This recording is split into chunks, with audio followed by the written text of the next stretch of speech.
Hey, what's up everybody? It's Chris Kunz, Rich Casno Real Estate Group. On today's episode of Real Estate Simplified, I'm going to explain the difference between a buyer's market and a seller's market. So the biggest difference between a buyer's market and a seller's market is who has the leverage, who has more negotiating power in a certain situation. And there's a lot of factors that determine who gets the upper hand. So the biggest difference between a buyer's market and a seller's market ultimately comes down to who has the negotiating power, who has the leverage in any given scenario, and there's a few factors that determine who gets the upper hand at the end of the day. If you're looking at it from a simple economic standpoint, it's supply versus demand. If the supply goes up, meaning there's more homes that are listed for sale and there's not as many people in the market to buy them, that means it's a buyer's market.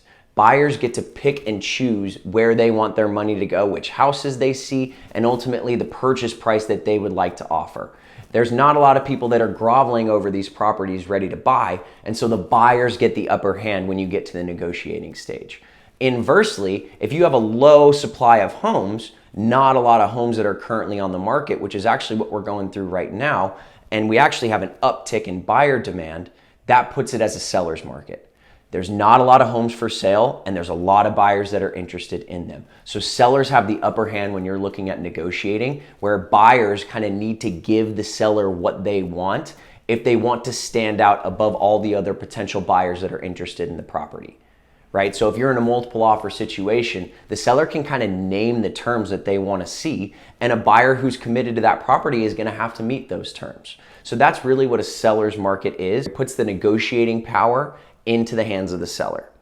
Now, the reason that we're in a seller's market right now and the reason that seller's markets happen is, yes, it has to do with supply and demand, but we're also looking at things like interest rates. With interest rates historically low right now, there's been an uptick of buyers that have entered into the market.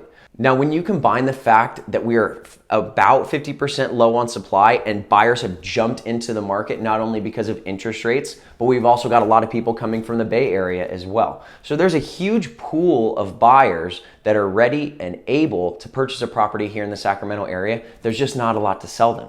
And so that's why a seller's market is created, and that's why a seller's market is heightened in a situation like this, because you have even an additional amount of buyers than you're normally used to, and you have a suppressed amount of supply. So it puts all the negotiating power back on the seller's side, where they can kind of name their terms as to where they want offers to come in at.